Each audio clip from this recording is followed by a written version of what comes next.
Welcome to Sleepless History, where we explore the fascinating details of the past in a calm, gentle manner designed to ease you into restful sleep. Tonight, we journey back nearly 900 years to explore one of history's most enigmatic organizations, the poor fellow Soldiers of Christ and of the Temple of Solomon, better known simply as the Knights Templar. So, settle in and let us drift back through the centuries to a time of crusades, castles, and warrior monks who would change the course of European history forever. If you enjoy this story, please don't forget to like the video and subscribe. It helps the channel more than you may think. Chapter 1. The Birth of an Order. Our story begins in the year 1118 in the ancient city of Jerusalem. The First Crusade had concluded nearly 2 decades earlier in 1099, and Christian forces had successfully captured Jerusalem from Muslim control. However, the Holy Land remained a dangerous place for Christian pilgrims who travelled from Europe to visit sacred sites. The roads between the port city of Jaffa and Jerusalem were particularly treacherous. Bandits, hostile forces, and the harsh desert landscape claimed countless lives. Pilgrims who had travelled thousands of miles from their homes in France, Germany, England, and Italy often met their end within sight of the holy city they had journeyed so far to see. It was in this context that a French knight named Hugues de Payens arrived in Jerusalem. Hugues, whose name is sometimes spelled Hugh or Hugo in English sources, was a nobleman from the Champagne region of France. He had been born around 1070 in the small town of Payens, southeast of the city of Troyes. Like many knights of his era, Hugues had been raised in the martial tradition, trained from boyhood in horsemanship, swordsmanship, and the code of chivalry that governed knightly conduct. But Hugues de Payens was also a deeply religious man, and the plight of the pilgrims troubled him greatly. According to traditional accounts, in the year 1118 or 1119, Hugues gathered 8 fellow knights who shared his concerns. These men included Godfrey de Saint-Omer, a knight from Flanders, and several others whose names have been preserved in various historical documents: Payen de Montdidier, Archambault de Saint-Agnan, André de Montbard, Geoffrey Bissol, and 2 knights known simply as Russell and Gondomar. These 9 knights made a momentous decision. They would form a religious military order dedicated to protecting Christian pilgrims in the Holy Land. This was a revolutionary concept. Monks had always been men of peace, devoted to prayer and contemplation. Knights were warriors, trained for battle. The idea of combining these 2 vocations into a single order of warrior monks was unprecedented in Christian Europe. The 9 knights took formal religious vows before the Patriarch of Jerusalem, Warmond of Picquigny. They swore oaths of poverty, chastity, and obedience, just as any monk would do. But unlike traditional monks who retreated from the world, these men would actively engage with it, defending pilgrims with force of arms when necessary. King Baldwin II of Jerusalem, who ruled the Crusader Kingdom of Jerusalem from 1118 to 1131, received the new order with enthusiasm. The king desperately needed reliable military forces to maintain control of his territories, and these dedicated knights seemed like a godsend. Baldwin granted the order quarters in a wing of the royal palace on the Temple Mount, the site where, according to tradition, the ancient Temple of Solomon had once stood. This association with the Temple Mount gave the order its name.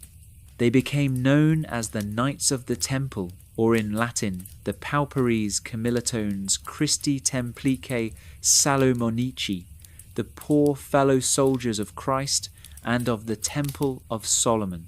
Over time, this unwieldy title was shortened to simply the Knights Templar, or just the Templars. For the first 9 years of their existence, from 1118 to 1127, the Templars remained a small organisation. According to their own chronicles, they accepted no new members during this period, maintaining their original number of 9 knights.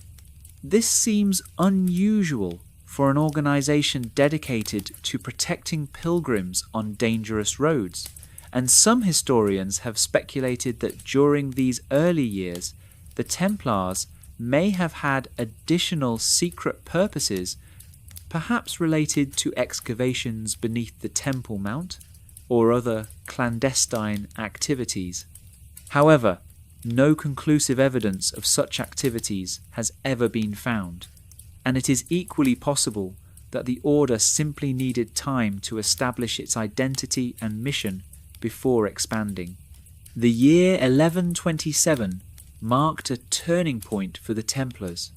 Hugues de Payens returned to Europe on a recruitment and fundraising mission.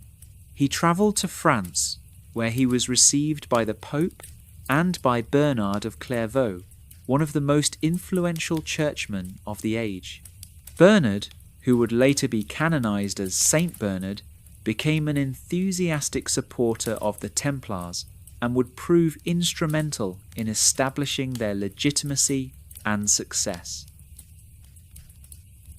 Chapter 2: Papal Recognition and the Rule. In January of 1129, a church council convened at the town of Troyes in the Champagne region of France. This Council of Troyes, presided over by Cardinal Matthew of Albano, the papal legate, brought together numerous bishops, abbots, and other church dignitaries. The primary purpose of the council was to formally recognize the Knights Templar and to establish a rule or set of regulations by which the order would operate. Bernard of Clairvaux played a crucial role in drafting the Templar rule. Drawing on the rule of Saint Benedict, which had governed monastic life for centuries, Bernard created a document that combined monastic discipline with military practicality. The resulting Latin rule consisted of 72 clauses that governed every aspect of Templar life. The rule began by establishing the religious character of the order. Templars were to attend religious services regularly, hear Mass several times per week, and observe periods of silence during meals. They were forbidden from hunting, except for lions, which seems to have been included as a symbolic exception since lions were associated with both Christ and with courage. The rule specified that Templars should eat their meals in pairs, so that one brother could ensure the other was not practicing secret asceticism by refusing food. The clothing regulations were quite specific. Templars were to wear white habits, symbolic of purity and chastity. Initially, only the Knight brothers wore white. Sergeants and other lower-ranking members wore brown or black habits. In 1147, Pope Eugenius III granted the Templars the right to wear a red cross on their white mantles, creating the iconic image that would become synonymous with the order, a white-robed knight bearing a red cross. The rule addressed practical military matters as well. It established a clear hierarchy of command, specified how knights should maintain their equipment, and set guidelines for when they could engage in battle. Templars were forbidden from retreating in battle unless outnumbered more than 3 to 1, demonstrating the fierce commitment expected of these warrior monks. Personal conduct was strictly regulated. Templars could not own personal property. Everything belonged to the order. They were forbidden from correspondence with women, including their own relatives, without permission from their superior. They could not kiss any woman, even their own mother or sister. These regulations were designed to eliminate distractions and to prevent the formation of personal attachments that might conflict with their dedication to the order. The rule also governed the administrative structure of the order. At the top stood the Grand Master, elected for life by the Chapter of Knights. Below him were various officers: the Seneschal, who acted as the Grand Master's deputy; the Marshal, who commanded the order's military operations; the Commander of the Kingdom of Jerusalem, who managed Templar properties in the Holy Land; the Commander of the City of Jerusalem, who oversaw the order's activities in the Holy City itself; the Treasurer, who managed finances; and the Draper, who was responsible for clothing and equipment.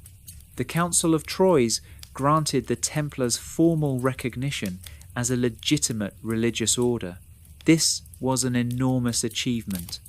With papal approval, the Templars could now recruit openly, solicit donations, and establish themselves throughout Christian Europe. They were granted special privileges, including exemption from paying tithes to local bishops and the right to have their own chaplains and churches.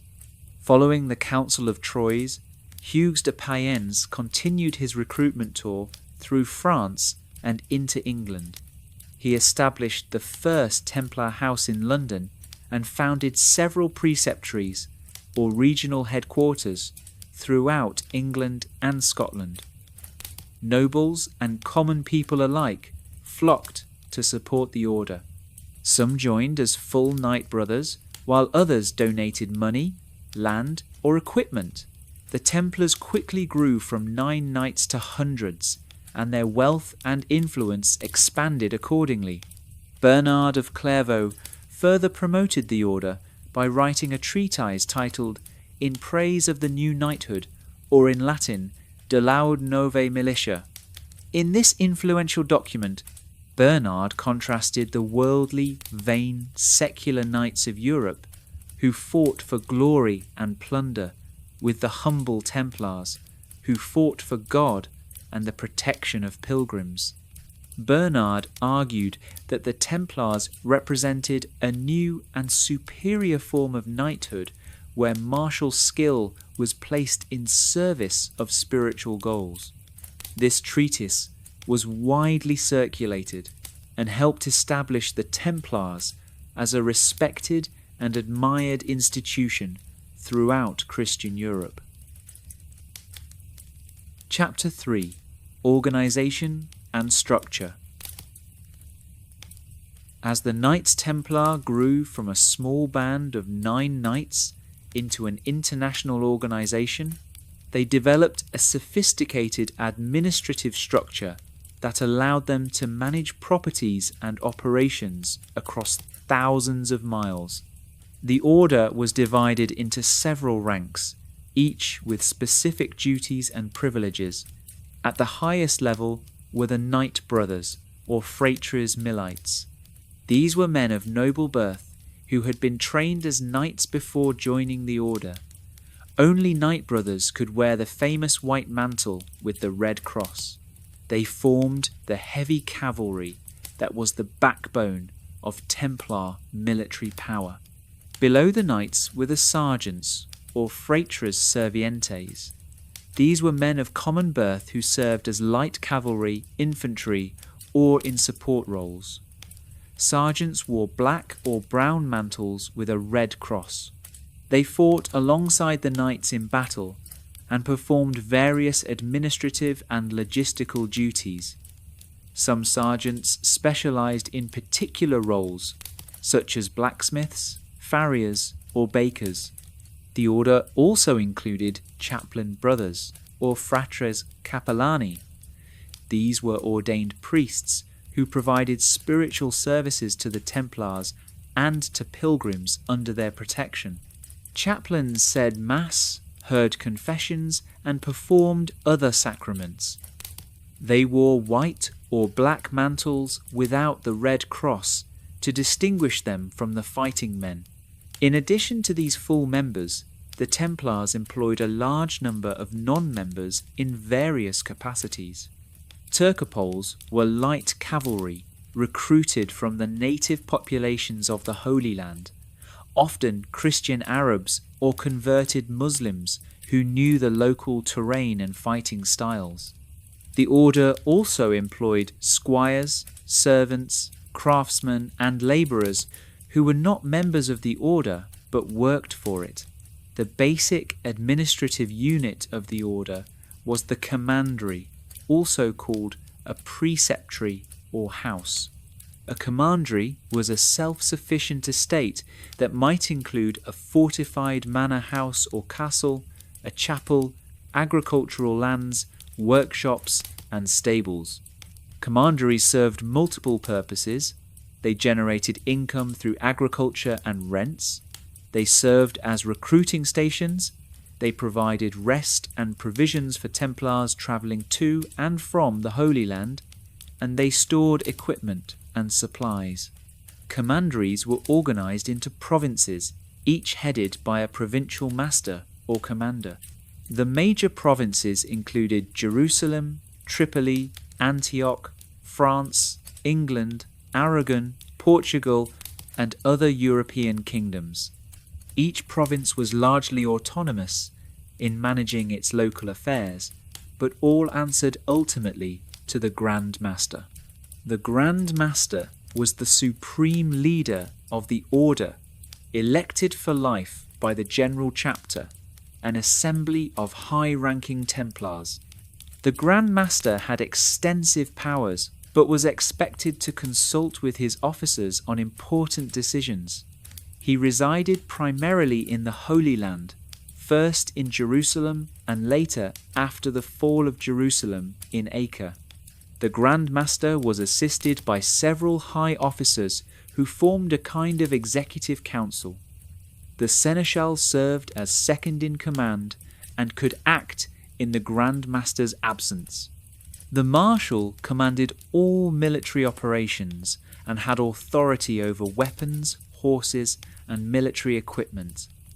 The commander of the land of Jerusalem managed the order's extensive properties in the Holy Land.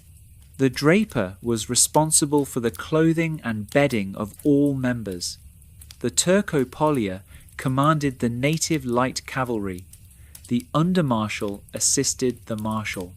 The standard-bearer, or gonfalonier, carried the order's black and white banner, called the boson, into battle. The order held regular chapter meetings at various levels. Local chapters met weekly to discuss routine matters and to discipline members who had violated the rule.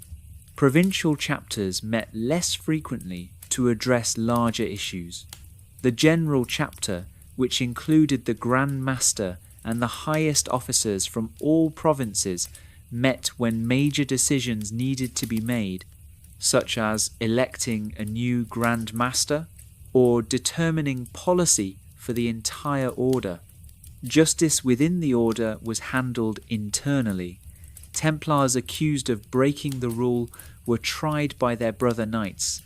Punishments varied depending on the severity of the offence. Minor infractions might result in loss of privileges or assignment to menial tasks. More serious violations could result in temporary or permanent expulsion from the order. The most serious offence was cowardice in battle or betraying Christian fortresses to the enemy, which resulted in immediate and permanent expulsion. The Templars developed a sophisticated system of financial management. Each commandery kept detailed accounts of its income and expenses. These records were periodically audited by visiting officials. money and valuables were transported between commanderies and to the Holy Land using armed escorts. The order maintained treasuries in major cities where they kept their wealth secure in fortified strongholds. Chapter 4: Daily Life of a Templar. To truly understand the Knights Templar, we must examine the daily routines and lived experiences of the men who wore the white mantle and red cross. Life as a Templar was highly regimented, combining the strict discipline of monastic life with the rigours of military training and service. The Templar day began before dawn. When the bell rang for matins, the first of the canonical hours, Templars rose from their simple beds and made their way to the chapel. The rule specified that each brother should have his own bed, a modest luxury in an age when many common soldiers slept in groups on the floor. Each Templar was provided with basic bedding, a mattress, sheets, and 2 blankets in winter or 1 in summer. In the chapel, the brothers attended matins, a service of prayers and psalms conducted in the pre-dawn darkness. If a chaplain was present, they would hear Mass. If not, the knights recited a specified number of paternosters, or Our Father prayers. Knight brothers who could not attend services due to military duties were required to say a certain number of paternosters as a substitute for each service they missed. After matins came prime at first light, followed by terce at the 3rd hour, which would be approximately 9 in the morning by our modern reckoning. Between services, the brothers attended to their various duties. Knights inspected and maintained their equipment. Swords, lances, shields, and armour all required constant care to prevent rust and damage. Horses needed to be fed, groomed, and exercised. Each knight brother was typically allocated 3 horses, while the Grand Master might have 4, and the Marshal and Commanders might have additional mounts. The Templars placed great emphasis on the care of horses, recognizing that their effectiveness in battle depended on well-trained, healthy mounts.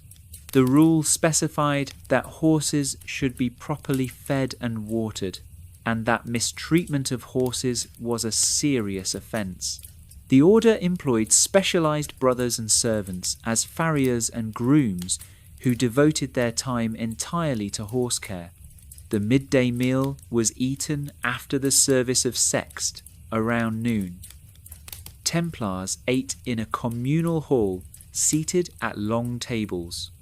The rule required that meals be eaten in silence while one of the brothers read aloud from scripture or from the lives of saints. This practice, borrowed from traditional monasteries, was intended to provide spiritual nourishment along with physical sustenance. The diet of Templars was relatively simple but adequate. In commanderies with access to good agricultural land, they ate well. Meat was served 3 times per week, typically on Tuesday, Thursday, and Sunday. On other days, they ate eggs, cheese, fish, and vegetables. Wine was provided in moderate quantities. The rule specifically stated that 2 brothers should eat from the same dish, so that if one was practicing excessive abstinence by refusing food, the other would notice and report it to the master. The Templars rejected the extreme asceticism practiced by some monastic orders, recognizing that warriors needed proper nutrition to maintain their strength. After the midday meal came none at the 9th hour, around 3 in the afternoon, and then vespers in the early evening.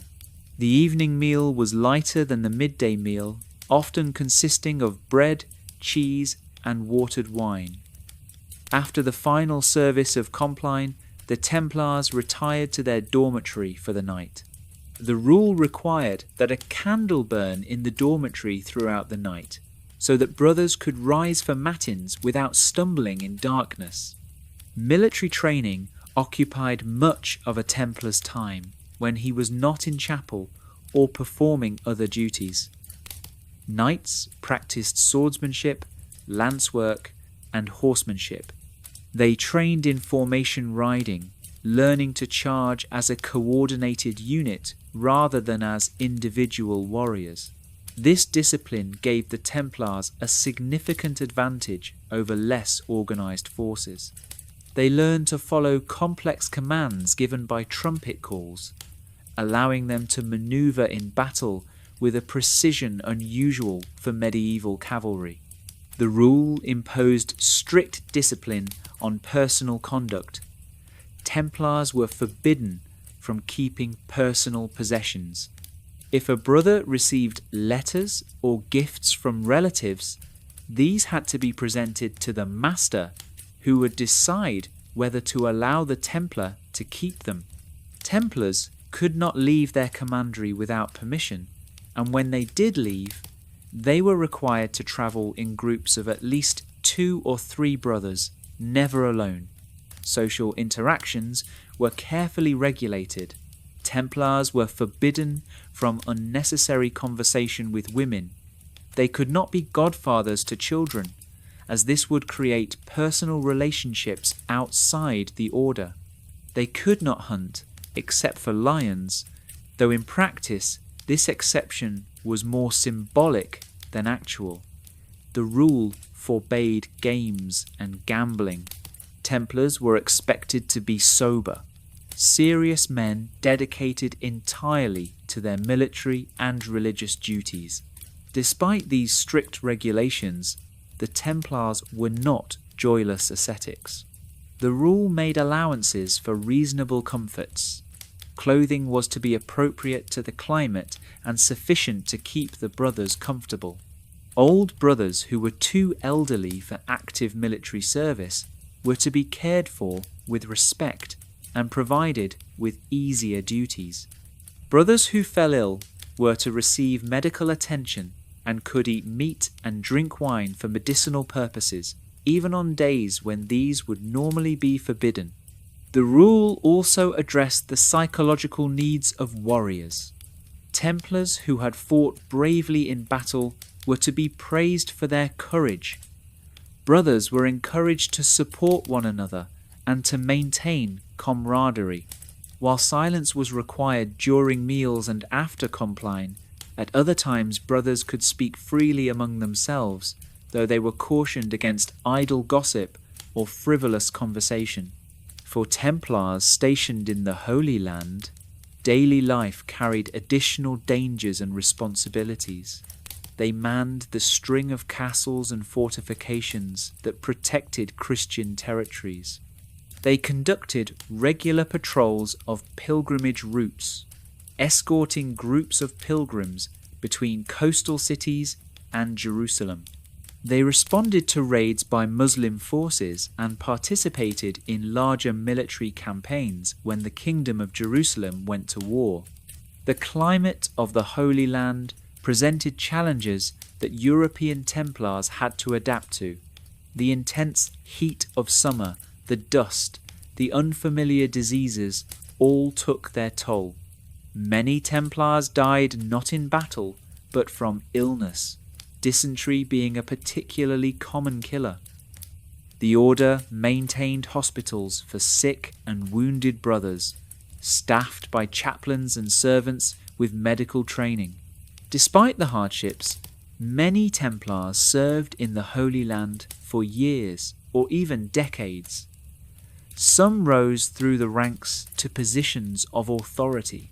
Others served faithfully as common knights until death, injury, or old age forced them to retire to a European commandery. A few achieved martyrdom, the ultimate goal of a warrior monk dying in battle against the enemies of Christendom. Chapter 5. The Templars as Bankers. One of the most fascinating aspects of the Knights Templar was their development into one of medieval Europe's most important financial institutions. This evolution was gradual and, in many ways, unintentional, arising from practical necessities rather than from deliberate planning. The foundation of Templar banking lay in their network of commanderies spread across Europe and the Holy Land. A wealthy noble or merchant travelling to Jerusalem faced a serious problem. Carrying large amounts of gold or silver was dangerous. Bandits plagued the roads, and even fellow travellers might be tempted by the sight of wealth. The long journey from France or England to the Holy Land could take months, and maintaining security for valuables throughout the trip was extremely difficult. The Templars offered a solution. A traveller could deposit funds at a Templar commandery in his home country and receive a letter of credit. Upon arrival in Jerusalem, he could present this letter at the Templar headquarters and withdraw the equivalent amount of money, minus a small fee for the service. This system, which we might recognise as an early form of travellers' checks, was revolutionary for its time. The Templars could provide this service because they already had to move funds from Europe to the Holy Land to support their military operations. Donations poured into European commanderies, but much of this wealth needed to be transferred to the Holy Land to pay for equipment, fortifications, and supplies. By consolidating individual deposits with these institutional transfers, the Templars created an efficient system for moving money across long distances. This service proved so successful that it expanded beyond pilgrims. Merchants began using Templar letters of credit to conduct international trade. Kings and nobles deposited money with the Templars for safekeeping. The Paris Temple, the Templar headquarters in France, became one of Europe's most important treasuries.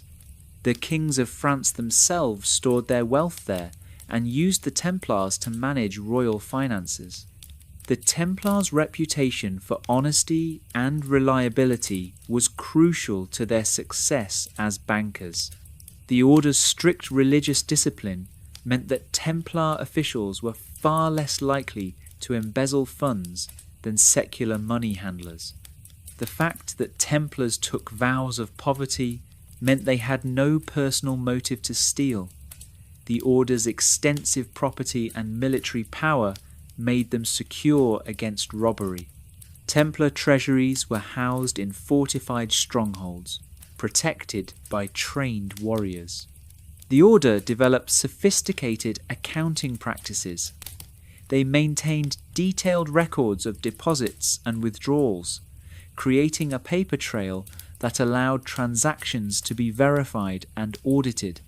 Different commanderies could reconcile their accounts with each other, ensuring accuracy across the network.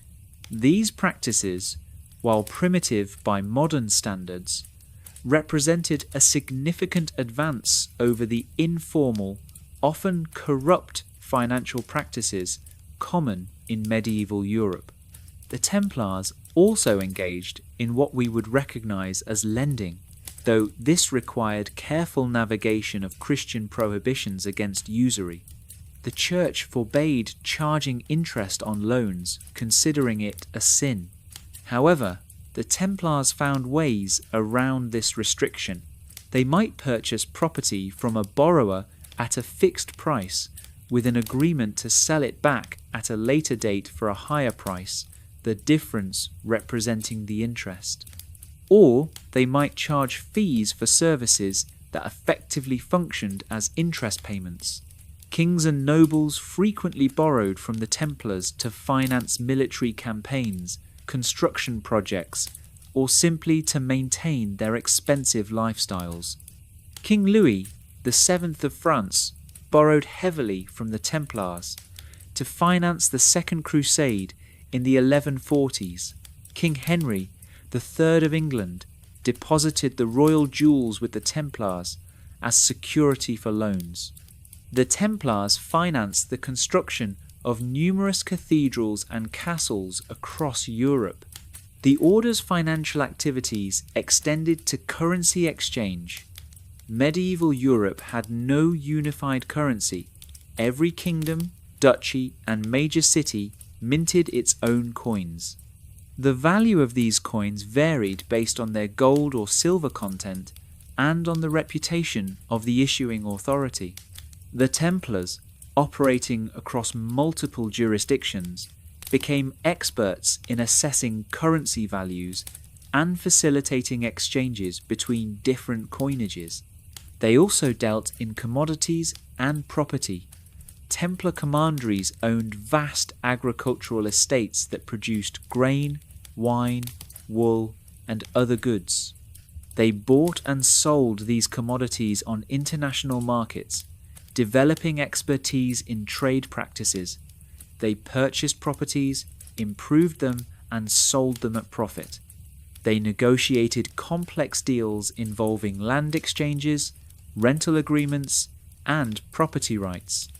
The Templars' financial power reached its peak in the mid to late 1300s. The Paris Temple functioned essentially as the French royal treasury. The London Temple served a similar role for the English crown. Templar commanderies in Italian city-states like Venice and Genoa engaged in sophisticated maritime trade finance.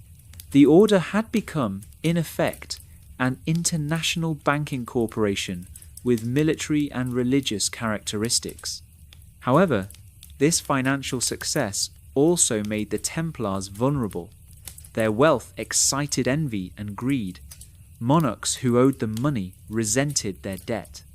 The order's independence from royal control and its direct accountability only to the Pope made it a potential rival to royal authority.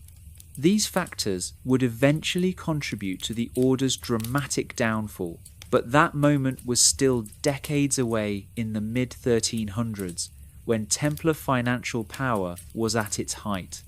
The Templars' banking activities had a profound impact on the development of European commerce.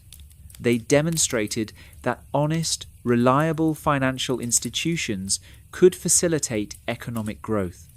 They developed practices and instruments, letters of credit, international funds transfer, deposit banking, commodity trading that would be adopted and refined by later banking houses. The Italian merchant banks of the Renaissance, the Hanseatic League, and eventually modern banking all built on foundations that the Templars helped establish. Chapter 6: Templar Fortifications and Military Architecture. The Knights Templar were not only warriors and bankers, they were also builders on a grand scale. The fortifications they constructed in the Holy Land represent some of the most impressive achievements of medieval military architecture, and their influence on castle design extended far beyond the lands of the Crusader kingdoms. When the Templars began establishing themselves in the Holy Land in the early 1200s, they inherited some existing fortifications from earlier Crusaders and from previous Byzantine or Muslim occupiers. However, they soon began constructing their own castles and improving existing ones, applying lessons learned from both European and Eastern military architecture. One of the most significant Templar castles was Castle Pilgrim, known in French as Château Pèlerin. Built between 1218 and 1220 on a narrow promontory jutting into the Mediterranean Sea south of Haifa, Castle Pilgrim represented the pinnacle of Templar military engineering. The castle's design took full advantage of its natural setting. The sea protected three sides, while massive walls defended the landward approach. The walls of Castle Pilgrim were enormous, even by the standards of the day. The main curtain wall was approximately 30 feet thick and rose perhaps 80 feet high. 2 huge rectangular towers flanked the main gate, each 100 feet tall. These towers served multiple purposes. They provided elevated positions for archers and siege weapons. They made it impossible for attackers to bring siege towers or rams directly against the main wall, and they projected far enough forward that defenders could shoot arrows or pour boiling oil on anyone attempting to scale the walls. The castle incorporated multiple defensive layers. An outer wall with a deep ditch protected the main fortifications. If attackers managed to cross the ditch and breach the outer wall, they would find themselves trapped in a narrow killing ground between the outer and inner walls, exposed to missiles from above. The inner wall was even taller and thicker than the outer wall, presenting what would have been an almost insurmountable obstacle with medieval siege technology. Inside the walls, Castle Pilgrim contained everything necessary to sustain a garrison through a prolonged siege. There were barracks for knights and soldiers, stables for horses, workshops for blacksmiths and craftsmen, cisterns for water storage, warehouses for food and equipment, and a chapel for religious services.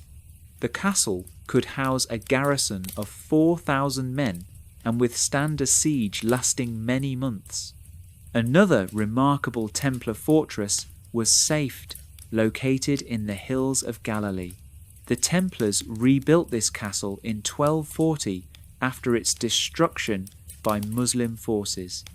The rebuilt Safed could garrison 2,000 men and required a support staff of 50 knights, 30 sergeants, 50 Turcopoles, 300 crossbowmen, and 820 labourers and craftsmen.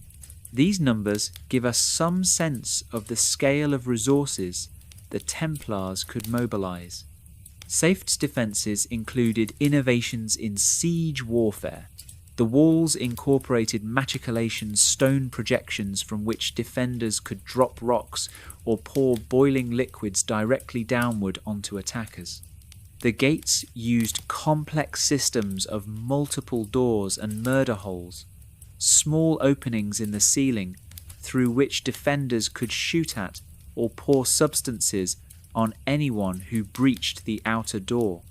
The castle's water supply came from cisterns designed to capture and store rainwater, making it independent of external water sources that enemies might cut off.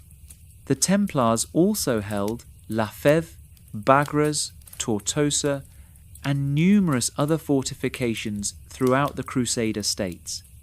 Each castle served specific strategic purposes.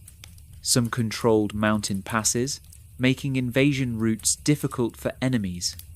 Others protected important ports, ensuring the Crusaders could receive supplies and reinforcements from Europe. Still others defended major cities or guarded pilgrimage routes. The architectural principles the Templars employed reflected lessons learned from decades of warfare against Muslim forces.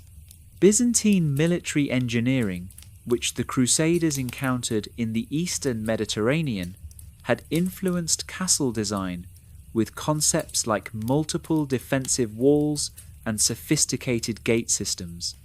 The Crusaders, including the Templars, adopted these ideas and combined them with Western European castle building traditions. Templar castles typically featured thick walls made of carefully fitted stone. The quality of stonework in Templar fortifications was exceptional. Many of these structures survive to the present day, testimony to the skill of the masons who built them. The Templars employed local craftsmen who understood regional building materials and techniques, but they imposed rigorous quality standards that ensured structural integrity. The design of Templar fortifications also reflected their dual military and monastic character. Most Templar castles included a chapel or church, often positioned in a central protected location within the fortress. These chapels were not merely utilitarian spaces. Many featured beautiful architectural details and religious artwork. The Templars understood that maintaining spiritual discipline was essential to keeping their warriors motivated and cohesive, so they invested in creating proper spaces for worship, even in military outposts. Water management was crucial in the hot, dry climate of the Holy Land. Templar engineers designed elaborate systems to collect, store, and distribute water. Cisterns were carved into bedrock beneath castles, sometimes with capacities of thousands of gallons. Aqueducts brought water from distant springs. During sieges, water often proved more valuable than food, and the Templars' engineering prowess in this area saved many garrisons from surrender. The Templars also built fortified manor houses and towers throughout Europe. While less militarily impressive than their Holy Land castles, these structures served important functions. They protected Templar property from bandits and local rivals. They provided secure storage for the Order's wealth. They served as administrative centres for managing agricultural estates, and they projected an image of permanence and power that reinforced the Templars' status as a significant force in European society. In England, the Temple Church in London stands as one of the finest examples of Templar architecture. Consecrated in 1185, the church features a round nave, a design inspired by the Church of the Holy Sepulchre in Jerusalem. This circular design became a signature feature of Templar churches, symbolizing their connection to the Holy Land. The church's stone effigies of knights, lying in eternal repose on the floor of the round nave, remind visitors of the Order's martial character even in this sacred space. In France, the Paris Temple complex grew over the decades into a massive compound that included a fortified tower, a church, residential buildings, workshops, and gardens. The central tower, built in the early 1300s, was one of the most secure fortifications in Paris. It would later serve as a prison during the French Revolution, holding King Louis XVI and Queen Marie Antoinette before their executions. The Templars' architectural legacy extended beyond the structures they built. The techniques and designs they pioneered influenced military architecture for generations. The concept of concentric castle defences with multiple walls and complex gate systems became standard in later medieval fortifications. The integration of comfort and functionality in castle design, which the Templars mastered, influenced the development of later castles that were both defensive strongholds and livable residences. Chapter 7. The Templars in Battle. To understand the Knights Templar, we must examine their performance on the battlefield, where they earned their fearsome reputation. The Templars were among the most formidable military forces of their era, and their tactics, discipline, and courage became legendary. The basic tactical unit of the Templar army was the squadron, or conroys, typically consisting of 10 to 12 knights, each accompanied by sergeants and squires. These squadrons trained together extensively, learning to maneuver as cohesive units. In battle, Templar squadrons could execute complex movements with a precision that amazed and often overwhelmed their opponents. The Templars' primary military asset was their heavy cavalry. A Templar knight was a formidable warrior individually, trained from youth in mounted combat, equipped with the finest weapons and armour available, riding a powerful warhorse bred and trained for battle. But what made the Templars truly dangerous was their ability to coordinate the power of multiple knights into unified cavalry charges. A Templar cavalry charge was a terrifying experience for those on the receiving end. Imagine a line of mounted knights, clad in mail armour covered by white surcoats bearing red crosses, lowering their lances and spurring their horses to a gallop. The ground would shake with the thunder of hooves. The knights maintained tight formation, knee to knee, presenting a solid wall of lance points. At the moment of impact, the combined momentum of horses and riders smashing into enemy lines could shatter infantry formations and scatter opposing cavalry. The rule governed when Templars could engage in battle, reflecting both military pragmatism and religious discipline. Templars were forbidden from retreating unless outnumbered more than 3 to 1. This rule ensured that Templars fought with determination, never breaking ranks out of simple fear or lack of courage. At the same time, it prevented wasteful sacrifices. If a situation was truly hopeless, withdrawal was permitted. Templars fought under their distinctive banner, the Beauseant, which was divided into black and white, either horizontally or vertically, depending on the period. The black and white symbolized the order's dual nature, fierce and uncompromising to enemies of the faith, but kind and gentle to friends. In battle, the Beauseant served as a rallying point. As long as the banner flew, Templars would continue fighting. The rule specified that if the Beauseant fell, brothers should rally to any Christian banner still standing. Only when all Christian banners had fallen could Templars consider retreat. One of the most famous Templar battles occurred at the Battle of Montgisard in 1177. Saladin, the brilliant Muslim commander who would later recapture Jerusalem, led a force estimated at 26,000 men in an invasion of the Kingdom of Jerusalem. King Baldwin IV, despite being afflicted with leprosy and only 16 years old, gathered what forces he could, perhaps 500 knights and a few thousand infantry. The royal army was massively outnumbered and facing certain defeat. The Templars, led by their master Odo de Saint-Amand, formed the core of Baldwin's cavalry. According to contemporary chronicles, before the battle, the Bishop of Bethlehem held aloft a relic of the true cross, blessing the Christian forces. The king, though weakened by disease, rode at the head of his army. At a critical moment, the Templars launched a devastating charge directly at the centre of Saladin's army. The impact of the Templar charge broke the Muslim line.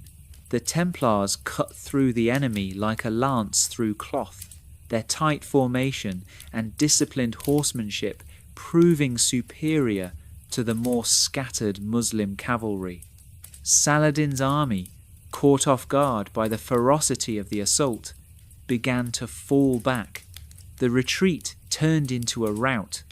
According to some accounts, Saladin himself barely escaped, fleeing on a pack camel when his warhorse was killed beneath him.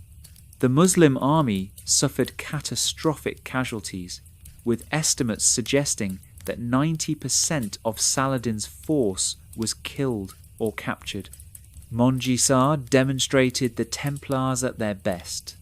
Disciplined, courageous, capable of executing complex maneuvers under pressure, and devastatingly effective in cavalry combat. However, not all Templar battles ended in victory. At the Battle of Hattin in 1187, the Templars and the Christian forces of the Kingdom of Jerusalem suffered a catastrophic defeat. Saladin had assembled a massive army and invaded Galilee. King Guy of Lusignan, against the advice of some councillors, decided to march his entire army across waterless terrain in the July heat to relieve the besieged castle of Tiberias. The Christian army, which included a large Templar contingent under Grand Master Gerard de Riedfort, suffered intensely from heat and thirst during the march. Muslim forces harassed them constantly with arrows and raids. By the time the Christian army reached the Horns of Hattin, a distinctive hill formation, they were exhausted and dehydrated. Saladin's forces surrounded the Christian army and set fire to the dry grass, adding smoke and flames to the army's miseries. The Christian cavalry attempted several charges, including desperate Templar assaults trying to break through the Muslim lines to reach water sources.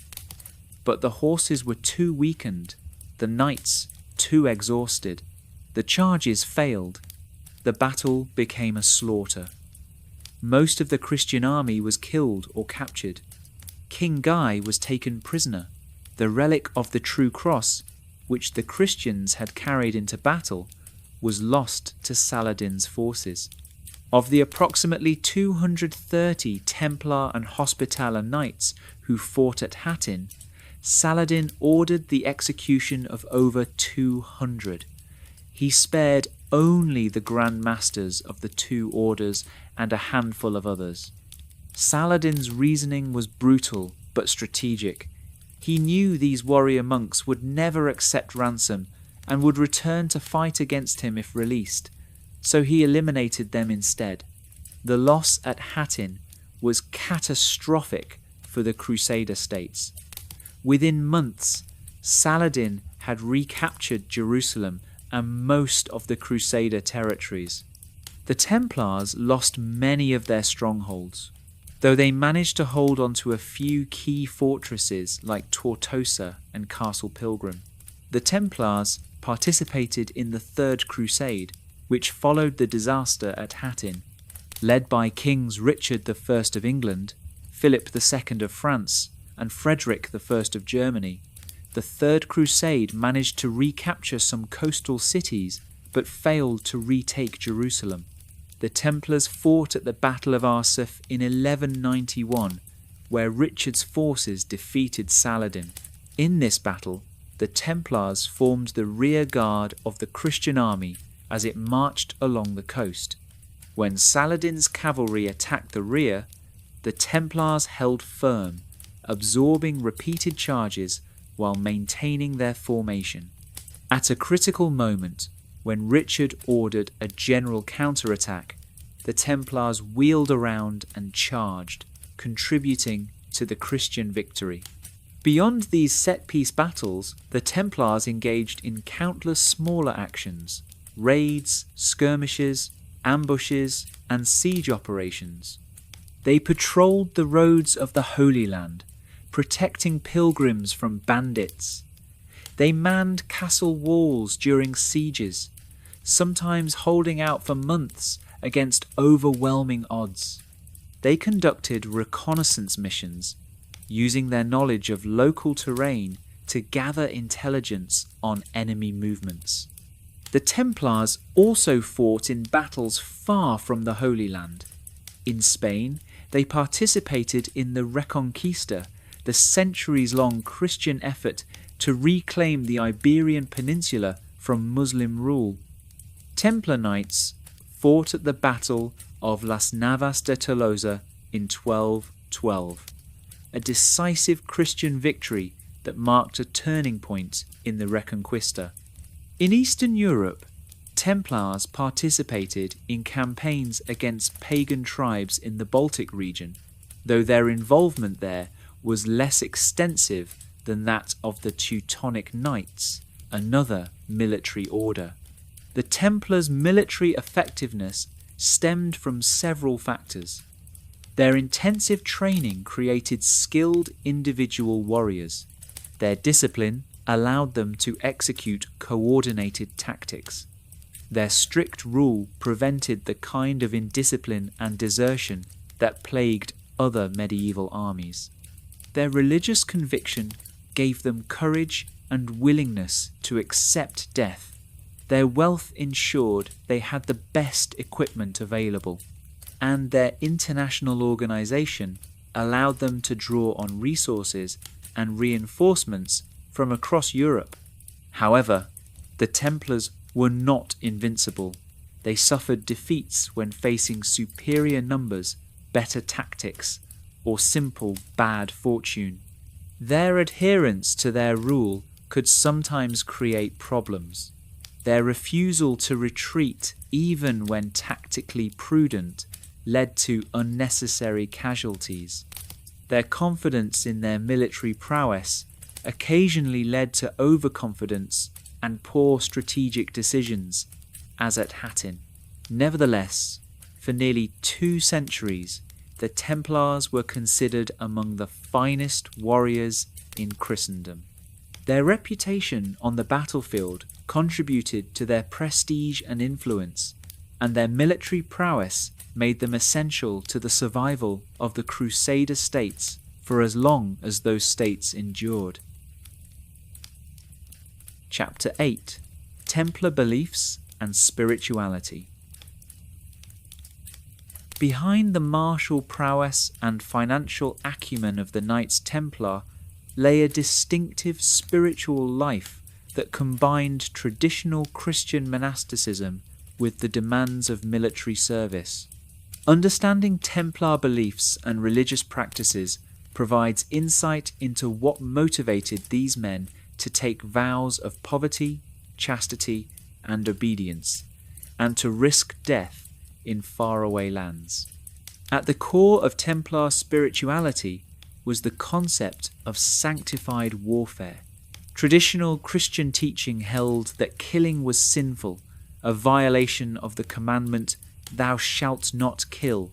Monks devoted their lives to prayer, contemplation, and peace. Warriors fought and killed. The Templars needed to reconcile these seemingly contradictory vocations. Saint Bernard of Clairvaux addressed this theological challenge in his treatise In Praise of the New Knighthood. Bernard argued that killing in defense of Christendom and Christian pilgrims was not murder but malicide, the destruction of evil.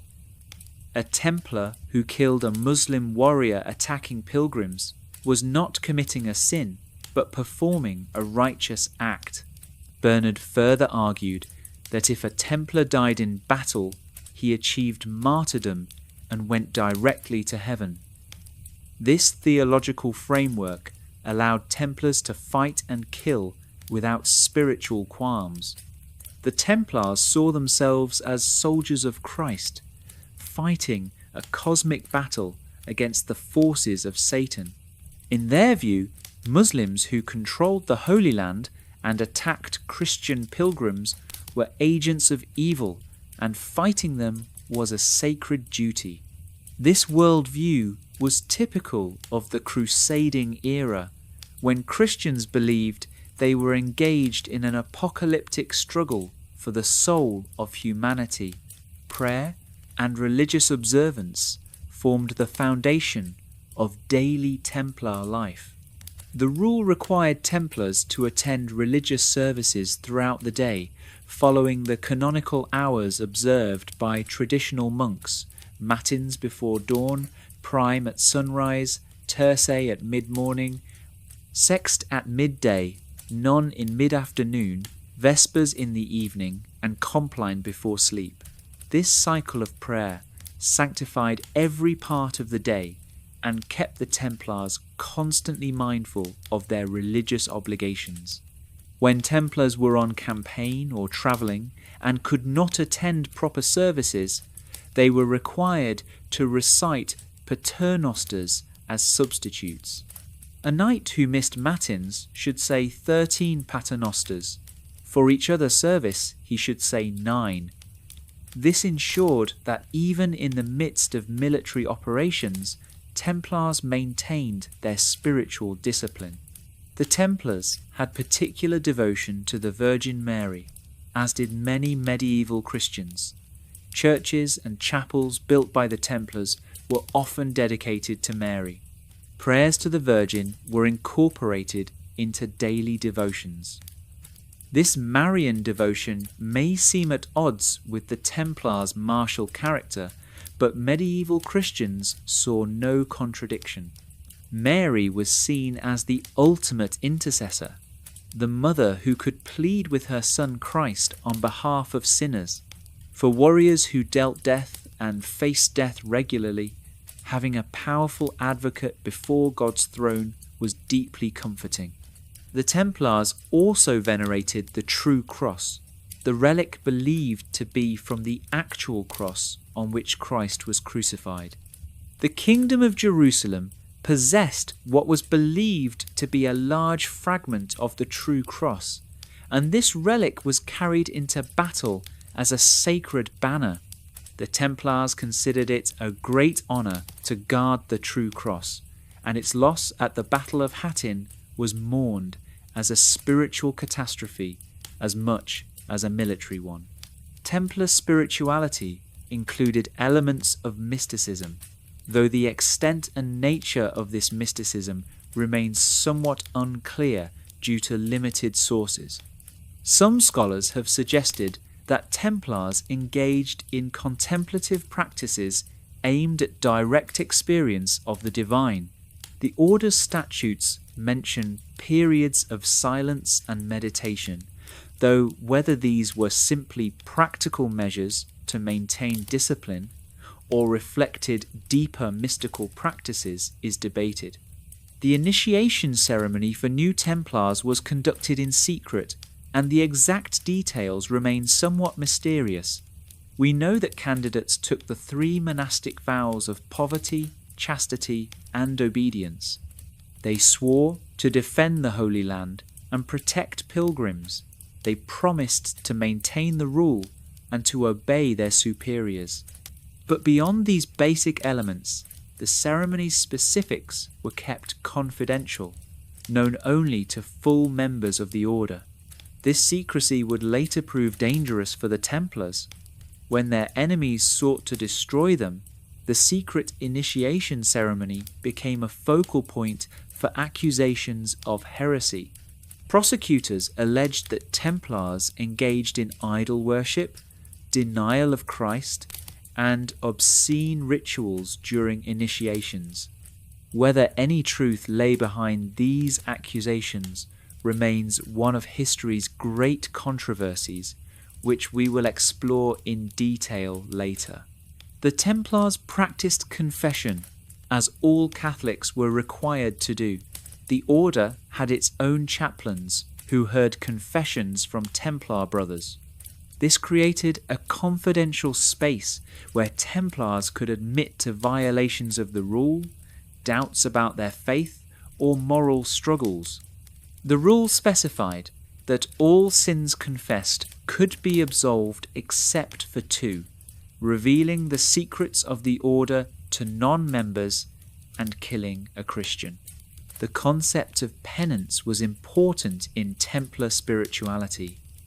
Brothers who violated the rule were assigned penances, which might include fasting, extra prayers, or performance of menial labour. More serious violations might result in temporary expulsion from the chapter or removal of privileges.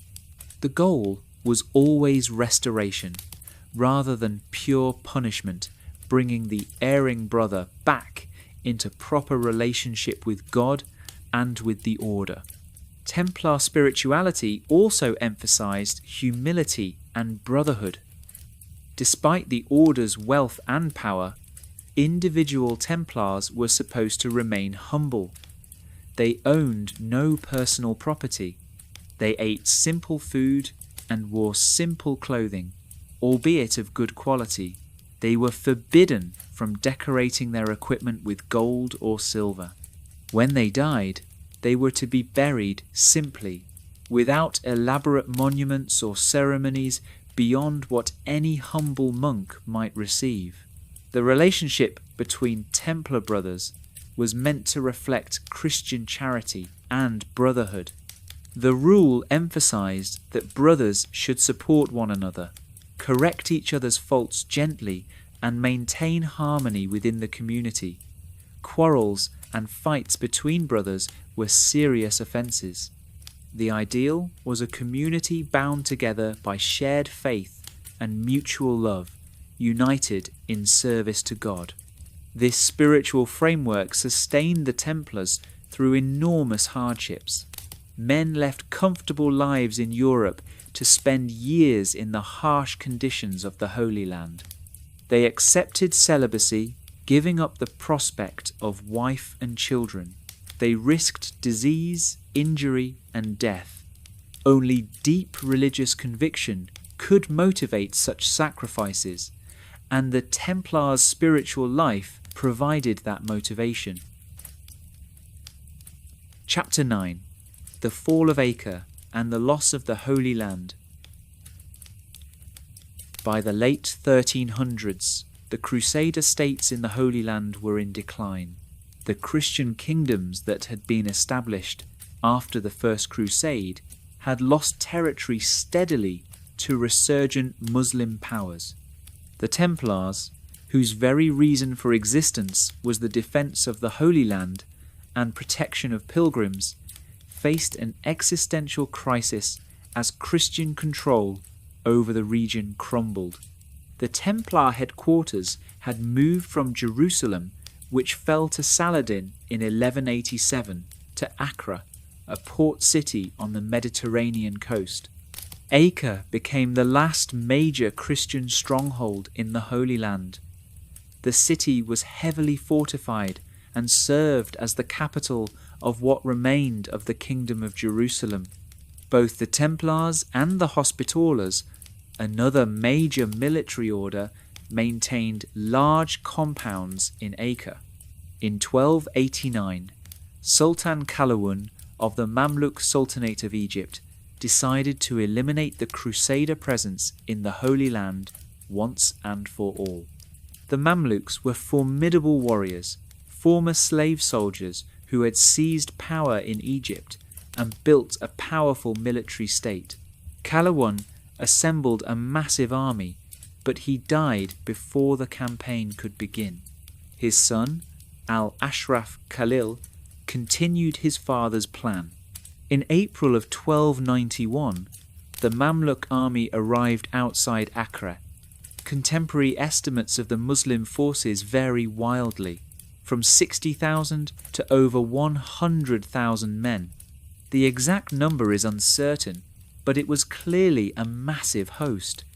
The besieging army brought enormous siege engines, including catapults and trebuchets, capable of hurling huge stones against Acre's walls. Inside Acre, the defenders numbered perhaps 15,000, including approximately 800 knights and 1,500 other mounted warriors. The Templars contributed a significant portion of this force, as did the Hospitallers and the Teutonic Knights. The city's fortifications were formidable, multiple walls, towers, and a deep moat. However, the walls had to protect a large area, and the defenders were spread thin. The siege began with a massive bombardment. Mamluk siege engines hurled rocks and firebombs at the walls day and night. The noise must have been tremendous, the crashes of impact and the shouts of men mixing with the creaking of siege engines and the roar of fires. Defenders attempted to repair damage to the walls each night, but the relentless bombardment made this increasingly difficult. The Mamluks also attempted to undermine the walls, digging tunnels beneath them and shoring the tunnels up with wooden posts. Once a tunnel reached far enough under a wall or tower, the attackers would fill it with combustible materials, set fire to it, and collapse the tunnel. The heat would crack the stones above, and the collapse of the tunnel would bring down sections of wall. The defenders tried to countermine, digging their own tunnels to intersect those of the attackers, leading to savage underground combat in cramped, dark spaces. The Templars fought desperately throughout the siege. Grand Master William de Beaujeu personally led counterattacks and defensive operations. The Templars' compound in Acre included a massive tower that served as one of the key defensive strongpoints. Templar knights manned the walls, shot crossbows at attackers, poured boiling oil on anyone attempting to scale the fortifications, and sallied forth to attack siege engines when opportunities arose. After 6 weeks of bombardment and assault, the Mamluks breached the outer wall on May 18, 1291. Thousands of Muslim warriors poured through the breach. Savage street fighting erupted throughout Acre. The defenders fell back to inner defensive positions, contesting every street and building. William de Beaujeu led a counterattack attempting to seal the breach. According to contemporary accounts, he fought with tremendous courage, but was struck by an arrow or crossbow bolt that penetrated beneath his armpit, where his armour provided less protection. The wound was mortal. De Beaujeu, knowing he was dying, withdrew from the battle and died soon after. The loss of the Grand Master was a devastating blow to Templar morale. Despite the breach, the defenders continued fighting. The Hospitallers, Templars, and other knights retreated to their fortified compounds, which became isolated pockets of resistance. The Templar Tower, one of the strongest fortifications in the city, held out for days after the rest of Acre had fallen. Many of Acre's civilians attempted to flee by sea. Ships from Venice, Genoa, and Cyprus evacuated thousands of refugees, though many others were killed or enslaved when the city fell. The Knights of the military orders helped organize and protect these evacuations, sacrificing their own chances of escape to save civilians.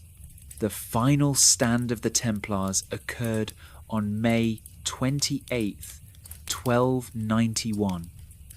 The Mamluk forces had surrounded the Templar Tower and were attempting to negotiate a surrender. According to some accounts, the Mamluks promised safe conduct to the defenders if they would lay down their arms.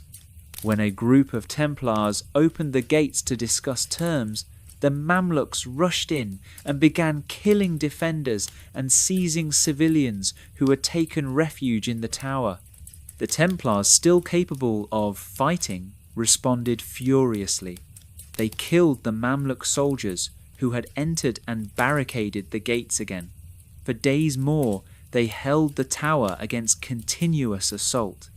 Finally, perhaps on May 30th, the Mamluks succeeded in undermining the tower's foundations.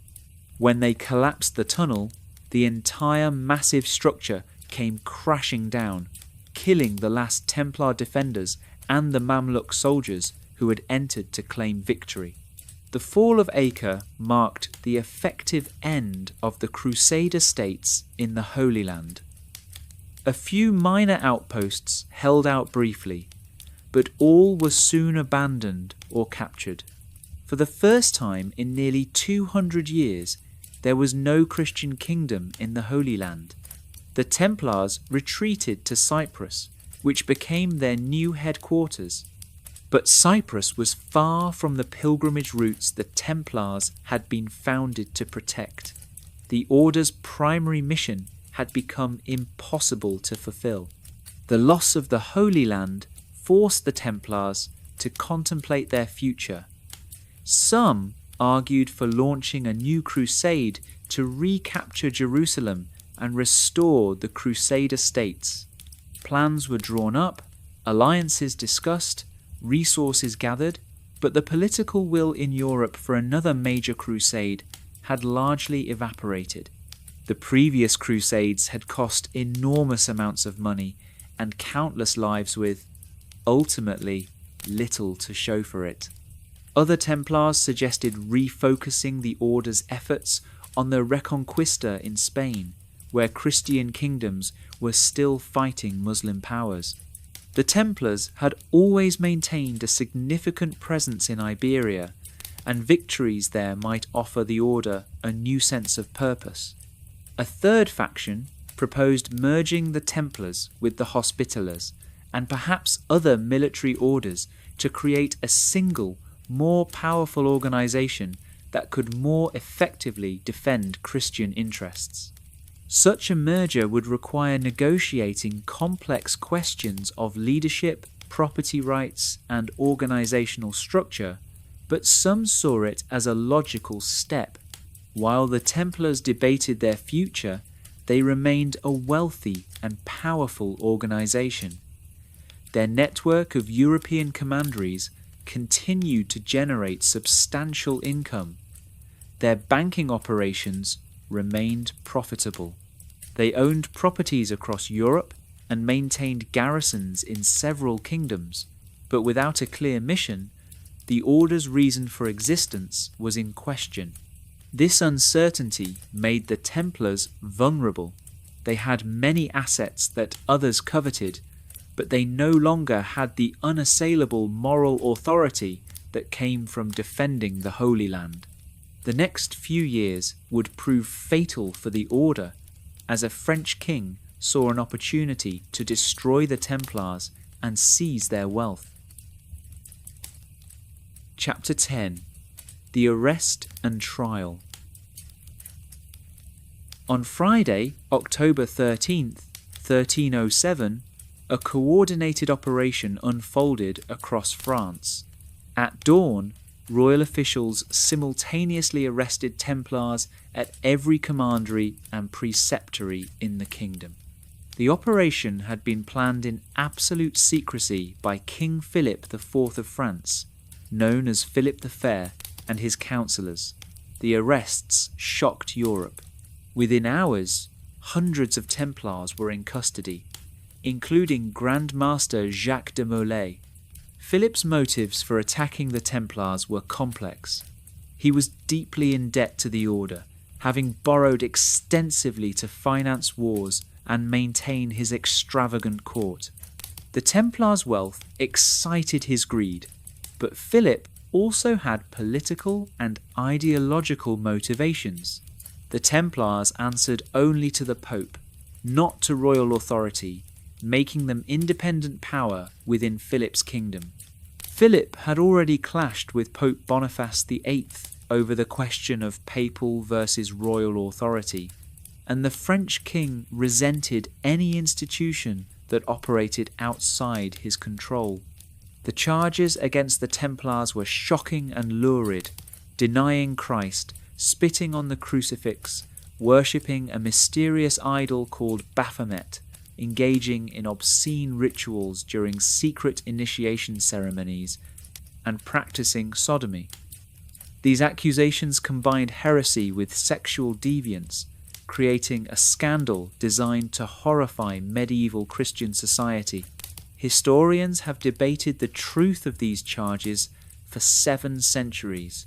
The evidence suggests the accusations were largely fabricated based on confessions extracted through torture, elaborated by Philip's propagandists, and designed to justify the destruction of the order and seizure of its property. However, examining the trials reveals the complex dynamics of power, law, and religion in medieval Europe. The arrests violated numerous legal principles. Philip had no legal authority to arrest the Templars, who were subject only to papal jurisdiction. Pope Clement V, a Frenchman who owed his position partly to Philip's influence, initially protested but soon capitulated to pressure.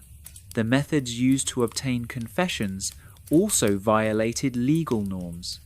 Torture was used extensively and systematically. Medieval law did permit torture in certain circumstances, particularly for heresy, but with restrictions. Torture was supposed to be used only when strong evidence of guilt already existed. It could not cause permanent injury or death. Confessions obtained under torture had to be confirmed later when the accused was no longer under duress. These safeguards were ignored in the Templar trials. Many Templars, subjected to horrific tortures, confessed to whatever their interrogators wanted to hear. Some admitted to denying Christ during their initiation. Others confessed to spitting on the cross. A few described worshipping a mysterious head or idol. However, the accounts were inconsistent, contradictory, and often incoherent. When Templars were brought before papal investigators and assured they would not be tortured, many recanted their confessions, insisting they had lied to stop the pain. Jacques de Molay initially confessed under torture, admitting to denying Christ during his own initiation decades earlier. However, he later recanted before a papal commission, stating that he had lied and that the Templars were innocent. This recantation would cost him his life. The trials dragged on for years. Pope Clement convened an ecumenical council, the Council of Vienne, to determine the order's fate. The council met from 1311 to 1312. Many bishops argued that the Templars should be allowed to defend themselves properly and that the evidence against them was tainted by torture. However, Philip threatened to withdraw French support for the papacy if the order was not suppressed. He even brought an army to Vienne and demanded the Council Act. On March 22nd, 1312, Pope Clement issued the papal bull Vox in Excelso, which dissolved the Knights Templar. Significantly, the bull did not declare the Templars guilty of heresy. Instead, it stated that the order's reputation had been so damaged that it could no longer effectively serve its purpose, and therefore it was being suppressed for the good of the Church. This careful wording suggests Clement himself doubted the charges, but felt compelled to destroy the order due to political pressure. The fate of individual Templars varied by country. In France, where Philip's power was absolute, many Templars remained imprisoned.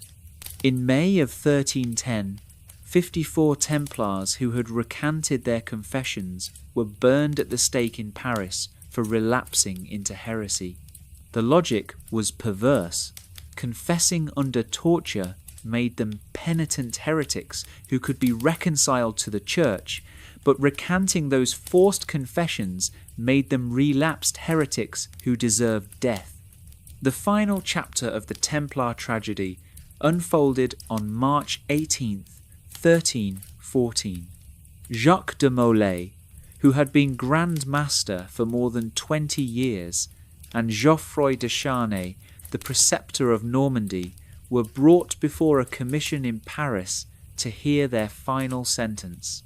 The commission, having received their confessions, extracted under torture, prepared to sentence them to life imprisonment. However, when given a chance to speak, both men loudly proclaimed their innocence and that of the entire order. They stated that they had lied under torture and that the Templars were innocent of all charges. This public recantation stunned the commission, which adjourned without issuing a sentence. King Philip, informed of the recantations, acted swiftly. That very evening, without waiting for the church authorities to reconvene, he ordered both men burned at the stake as relapsed heretics. On a small island in the Seine River called the Ile des Javiots, in sight of Notre Dame Cathedral, Jacques de Molay and Geoffroy de Charnay were tied to stakes and burned alive. According to legend, as the flames rose around him, Jacques de Molay called out a curse.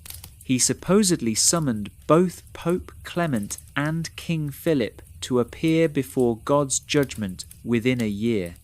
The legend states that Clement died within a month and Philip within the year, giving the story a satisfying air of divine justice. In reality, Clement did die on April 20th, 1314, barely a month after de Molay's execution, possibly from cancer that had been afflicting him for some time.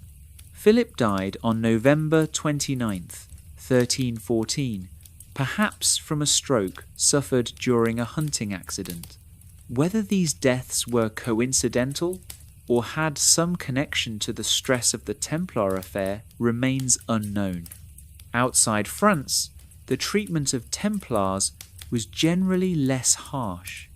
In England, Templars were arrested and tried, but torture was not initially used. When torture was finally authorized, it was applied hesitantly. Most English Templars were eventually pensioned off and allowed to retire to monasteries. In Iberia, the Templars were either absorbed into other military orders or transitioned into new organizations like the Order of Montesa in Aragon and the Order of Christ in Portugal. In Germany and other parts of the Holy Roman Empire, investigations found little evidence of wrongdoing, and Templars were generally acquitted or allowed to join other orders. The fate of Templar property varied as well. In theory, the Council of Vienne had ordered that Templar assets be transferred to the Hospitallers. In practice, much Templar property was seized by the crown in various kingdoms. Philip IV, despite his financial motivations for attacking the Templars, may not have profited as much as he hoped. He had to pay for the extensive investigations and trials, and he faced pressure to turn over at least some assets to the Hospitallers and to compensate creditors who had deposited funds with the Templars. The destruction of the Templars eliminated one of medieval Europe's most powerful institutions. The speed with which they fell from seemingly invincible to completely destroyed in just 7 years shocked contemporaries. The trials established precedents for how heresy accusations could be used as political weapons. The injustice of the proceedings left a stain on medieval jurisprudence and on the reputation of Philip IV and Pope Clement V. Chapter 11. Legacy and Legend. The Knights Templar have never truly disappeared. Though the order was officially dissolved in 1312 and its last Grand Master burned in 1314, the Templars live on in historical memory, popular culture, and legend. Understanding this legacy requires separating historical fact from mythological elaboration. In the immediate aftermath of the order's suppression, former Templars scattered across Europe. Those who had been absorbed into other military orders continued their religious and military vocations under different banners. Those who had been pensioned off retired to monasteries or lived quietly on church stipends. A few may have fled to remote areas or to kingdoms where they faced less persecution. But, as an institution, the Knights Templar ceased to exist. However, the Templars had made such an impression on medieval society that they could not be forgotten. They had been among the most visible, powerful, and prestigious institutions of the crusading era. Their sudden fall and the scandalous nature of the charges against them ensured that their story would be remembered and retold. In the centuries following their suppression, various groups claimed connection to the Templars. In the 14 and 1500s, as the Renaissance brought renewed interest in classical and medieval texts, scholars began studying Templar history, Some argued that the charges against them had been false, that the order had been destroyed through royal greed and papal weakness. This sympathetic interpretation began rehabilitating the Templars' reputation. The 1800s saw an explosion of interest in the Templars, particularly among Freemasons and other esoteric groups. Freemasonry, which emerged in the 1700s, developed elaborate mythologies connecting their fraternal order to various historical groups, including the Templars. Some Masonic rites incorporated Templar symbolism and created degrees of initiation allegedly based on Templar practices. These connections were entirely invented. There is no historical evidence linking Freemasonry to the medieval Templars, but they proved enormously popular. The Romantic movement of the 1800s also embraced the Templars. Writers and artists were fascinated by medieval chivalry, mysterious orders, and tragic heroes. The Templars, with their white mantles and red crosses, their warrior monk identity, their mysterious initiation rites, and their dramatic destruction, were perfect subjects for romantic imagination. Sir Walter Scott featured Templars in his novel Ivanhoe, published in 1819, cementing their place in popular consciousness. In the 1900s, and continuing to the present day, the Templars have been incorporated into countless conspiracy theories and alternative histories. Some claim the Templars discovered treasures beneath the Temple Mount in Jerusalem, perhaps the Ark of the Covenant, the Holy Grail, ancient manuscripts, or other relics. These treasures supposedly gave them secret knowledge or enormous wealth. After the Order's suppression, according to these theories, the treasures were hidden and remain lost to this day. Other theories claim the Templars survived in secret, continuing as a clandestine organization influencing world events from the shadows. Some connect the Templars to the Illuminati, to modern banking institutions, or to various political movements. A few theories claim Templar fleets escaped to the Americas before Columbus, bringing their treasures and knowledge to the New World. None of these theories are supported by credible historical evidence, but they persist in popular imagination. The most famous Templar legend involves the Holy Grail. The Grail appears in medieval literature as the cup used by Christ at the Last Supper, or sometimes as a mysterious spiritual symbol. Various medieval romances connected the Grail to King Arthur and his knights. In the 20th century, authors began connecting the Templars to the Grail legend, suggesting the Order had found or protected the Grail. This connection has no basis in medieval sources. The earliest Grail romances do not mention the Templars, and historical Templar documents do not mention the Grail, but it has become a staple of popular Templar mythology.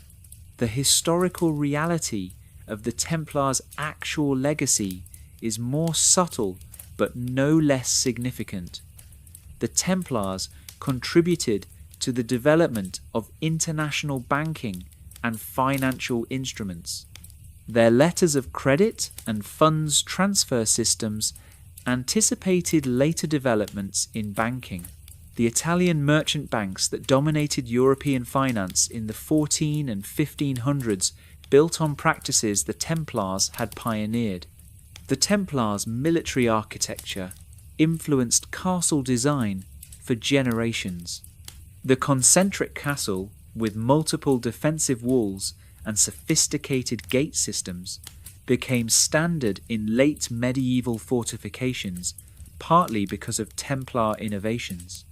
Examples of this architectural legacy can be seen in castles throughout Europe and the Middle East. The Templars also contributed to the legal and administrative development of international organizations. They created a structure that could operate across multiple kingdoms, manage complex properties and finances, maintain discipline among geographically dispersed members, and coordinate activities across vast distances. Later international organizations, from trading companies to religious orders to modern multinational corporations, have faced similar challenges and sometimes adopted similar solutions. The Templar experience also left warnings about the dangers of concentrating wealth and power in institutions that lack accountability. The Order's vast resources and independence from royal authority made them vulnerable when they lost the moral authority that came from defending the Holy Land. Their downfall demonstrated how accusations of heresy could be weaponized for political ends and how torture could produce false confessions. In modern times, several organizations use the Templar name or claim spiritual descent from the medieval order. The most notable is probably the Sovereign Military Order of the Temple of Jerusalem, also called the Ordo Supremus Militaris Templi Hierosolymitani, or OSMTH. This organization, founded in the 1900s, claims to be the modern continuation of the medieval Templars. The Catholic Church does not recognize this claim, and historians consider it historically unfounded. Nevertheless, the OSMTH engages in charitable activities and preserves the memory of the medieval order. The Catholic Church itself has never formally rehabilitated the Templars. In 2007, the Vatican released documents from the Templar trials that had been held in the secret archives. These documents, known as the Chinon Parchment, showed that Pope Clement V had actually absolved the Templar leaders of heresy in 1308, though he still proceeded with dissolving the order for political reasons. This revelation confirmed what many historians had long argued, that the charges against the Templars were false and their destruction was a political act rather than a justified response to genuine heresy. Today, the Templars appear in novels, movies, video games, and television shows. They feature in Dan Brown's The Da Vinci Code, in the Assassin's Creed video game series, in Indiana Jones films, and in countless other works of fiction. These portrayals usually bear little resemblance to the historical Templars, instead presenting them as guardians of secrets, possessors of supernatural knowledge, or villains in shadowy conspiracies. The enduring fascination with the Templars speaks to something deeper than historical interest. The Templars embody several appealing concepts: the warrior, monk combining contemplation and action, the dedication to a higher cause, the brotherhood of equals united in service, the tragic fall of the mighty, and the possibility of hidden knowledge or treasure waiting to be discovered. These themes resonate across cultures and eras, ensuring that the Templars remain subjects of interest and speculation. For serious historians, the Templars offer a window into medieval society, religion, warfare, and economics. Studying the Templars illuminates how medieval people thought about violence and spirituality, how international organizations operated before modern communications and transportation, how banking evolved from simple money changing to complex financial instruments, and how political power could destroy even the most powerful institutions. The Knights Templar were, in the end, human beings trying to serve God as they understood him, trying to protect innocent pilgrims, trying to live up to ideals of courage and purity, trying to manage vast responsibilities, and ultimately failing to adapt when their world changed around them. They were neither the perfect knights of legend nor the heretics and devil worshippers their prosecutors claimed. They were monks and warriors, bankers and builders, heroes and fallible human beings whose remarkable 2-century history continues to fascinate us 700 years after their dissolution. As we drift towards sleep, let us reflect on the extraordinary story of the Knights Templar. From their humble beginning as 9 knights pledging to protect pilgrims, they grew into one of medieval Europe's most powerful institutions. They combined religious devotion with military prowess, creating a new model of the warrior monk. They built magnificent fortifications that still stand today. They developed banking practices that shaped the evolution of finance. They fought in countless battles across the Crusader states in Spain and elsewhere, earning a reputation for courage and discipline. Yet despite their power and prestige, the Templars ultimately fell victim to forces beyond their control. The loss of the Holy Land deprived them of their primary purpose. Political pressures from a powerful king and a weak pope led to their suppression. False charges, extracted confessions, and judicial murders destroyed an order that had served Christendom for nearly 2 centuries. The Templars' story is one of idealism and practicality, faith and violence, wealth and poverty, power and vulnerability. It is a story that has captivated people for 700 years and will likely continue to fascinate for centuries to come. Whether viewed through the lens of history or through the prism of legend, the white-mantled knights with their red crosses remain powerful symbols of a complex and distant era. As you drift into sleep, perhaps you can imagine the clatter of hooves on stone roads, the chanting of prayers in fortress chapels, the crash of waves against the walls of Castle Pilgrim, the rustle of parchment in counting houses, the clash of steel in desperate battles, and the flickering of candles in chapter meetings where men debated how best to serve God and protect his people. The Knights Templar are gone, but their story remains, a reminder of human capacity for both nobility and folly, for both courage and injustice, for both achievement and failure. And now, as this long night's journey through Templar history comes to its close, rest well, knowing that even the mightiest orders of history have risen, flourished, and fallen, yet their stories continue to teach and inspire us. Good night, and may you find peaceful rest in the knowledge that history, in all its complexity, continues to unfold, generation after generation, century after century, with each era leaving its mark for those who come after to study, contemplate, and learn from.